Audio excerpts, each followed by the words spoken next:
राधिका यादव जो murder case हुआ था हरियाणा गुरुग्राम में, अभी हाल ही में उनके दोस्त ने उस पे राज खोला है। देखिए उसने क्या कहा है। क्या उसके बाप आखिर झूठ को क्यों, मतलब कि सच को क्यों छुपा रहे हैं। पूरी सच्चाई बताई है। आप इस वीडियो को पूरा देखें और ज़्यादा से ज़्यादा इसको शेयर करें। मीडिया में बहुत बातें सुनी होंगी बट मैं बताती हूँ राधिका यादव की सच्चाई। मेरा नाम हिमांशिका सिंह है। राधिका यादव मेरी बेस्ट फ्रेंड थी। हम पिछले 8-10 साल से बहुत क्लोज थे एंड आई जस्ट लॉस्ट। मुझे लगा नहीं था कि मैं इस चीज के बारे में इतनी जल्दी बात करूंगी बट मेरे पास कोई और चॉइस नहीं है। कल ही मैं उसकी बॉडी देख कर आई हूँ। इस वीडियो का सोल पर्पस यही है कि तुम सब जान पाओ कि राधिका कौन थी। राधिका यादव एक इंटरनेशनल लेवल टेनिस प्लेयर थी। वो मेरी वो मेरी बहुत अच्छी दोस्त थी। वो बहुत ज्यादा काइंड सोल थी। वो बहुत स्वीट थी, बहुत ज्यादा इनोसेंट थी एंड वो पिछले 18 साल से टेनिस परस्यू कर रही थी। उसको फोटोज क्लिक करवाना और वीडियोस वगैरह बनाना बहुत ज्यादा पसंद था। वो जो एक कमर्शियल वीडियो उसकी चल रही है वो एक बस नॉर्मल म्यूजिक वीडियो थी जो उसने आई गेस 1-1.5 साल पहले शूट करी थी एंड उसके खुद के फादर ने उसे ड्रॉप करा था। उसके अलावा भी उसके काफी ज्यादा शूट्स थे एंड फिर धीरे धीरे करके वो सब चीजें बंद हो गई बिकॉज उसके पेरेंट्स बहुत ज्यादा आपस वो बहुत ज्यादा ऐसे थे कि लोग क्या कहेंगे। उनके पास हमेशा से ही सोसाइटल प्रेशर बहुत ज्यादा था और वो हमेशा से ही ऑर्थोडॉक्स थे। मतलब रोका टोकी हर चीज में रहती थी। मतलब मैं और राधिका हमने I think we started playing in back 2012 या 13 में। हम साथ में ट्रैवल भी करते थे। हमने आपस में भी बहुत सारे मैचेस खेले हैं।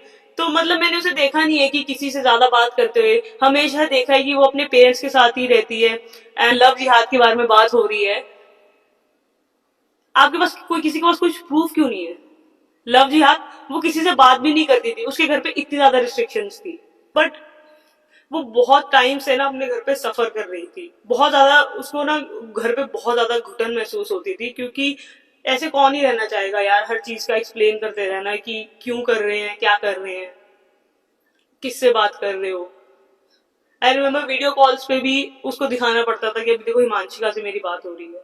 मैं उसके घर पे भी विजिट करती थी तो उसकी एकेडमी उसके घर से हार्डली 50 मीटर्स दूर थी बट फिर भी उसको घर पे आने का एक टाइम था कि इससे लेट नहीं हो सकते हैं। 50 मीटर इतना है कि आप घर से उसकी एकेडमी देख सकते हो जहां पे उसने कोचिंग स्टार्ट करी थी। एज अ कोच वो बहुत अच्छी थी। उसके सारे स्टूडेंट्स को वो पसंद थी। मैं कल उसके घर गई हूँ तो मुझे पता चला है कि एक्चुअली उसका मर्डर पिछले 3 दिनों से प्लान हो रहा था। On 10th of July I was working out and मेरे को एक कॉल आती है मेरी फ्रेंड की। मैंने उठाई नहीं एंड फिर मैं देखती हूँ एक आर्टिकल आता है। होता है कि Radhika Yadav shot dead by her own father and सबसे पहले मैं राधिका को कॉल करती हूँ और उसको बोलना चाहती हूँ कि थैंक गॉड कि ये तू नहीं है, थैंक गॉड कि ये तू नहीं है। एंड वो मेरा कॉल नहीं पिक करती है। फिर मैं आर्टिकल को फिर दोबारा देखती हूँ और मुझे वो घर देखता है और बस मुझे ऐसा लगता है कि it's the end of the world. मतलब मेरे पैरों के नीचे से जमीन चली जाती है। Then I called her sister and मुझे somehow I managed to went to the cremation and वहां जाके मुझे ये चीज पता लगती है कि उसके डैड एक्चुअली 3 दिनों से उसकी डेथ प्लान कर रहे थे। एक न्यू रिवॉल्वर लेकर आए थे एंड बस उसकी मॉम को दूसरे कमरे में रखा था। उसके भाई को किसी बहाने से बाहर भेज दिया गया था। राधिका के पास एक डॉग है लूना एंड वो पिटबुल है। तो मतलब she would have also saved her पर उसको भी घर से थोड़ा बाहर रखा गया था and he waited for the right moment और पीछे से मार दिया। मतलब 5 गोलियां कौन सा बाप मारता है? मुझे तो ये समझ में नहीं आ रहा इतना उसने क्या ही करा था। अपेरेंटली उसके डैड उसके फ्रेंड्स उनके फ्रेंड्स के इन्फ्लुएंस में आके, क्योंकि उसके उनके जो फ्रेंड्स थे वो बहुत ज्यादा जेलस हो गए थे राधिका की सक्सेस से। वो 4 लोग जिनकी बातें सुन के उसके पापा ने वो गोली चलाई है वो 4 बातें ये थी कि ये तो मेकअप करने लग गई है, ये तो छोटे कपड़े पहनती है, ये अब तो तू इसके पैसों पे पलने लग गया है, तू तो अब इसको धंधा ही करवा दे। मतलब मेरे को इस चीज का जवाब दे दो कि कब तक लड़कियां मरेंगी बिकॉज ऑफ मेन और उनका जो फ्रजाइल ईगो है जो मीडिया में चल रहा है कि ये रीले बनाती है या वो लव जिहाद का। मुझे एक चीज नहीं समझ में आ रही, जो इंसान रील बनाता है उसका अकाउंट प्राइवेट क्यों होगा? उसके अकाउंट में सिर्फ 68 लोग हैं। 68 लोग जो इंसान रील डालता है उसके कभी इतने इतने कम फॉलोअर्स नहीं हो सकते हैं।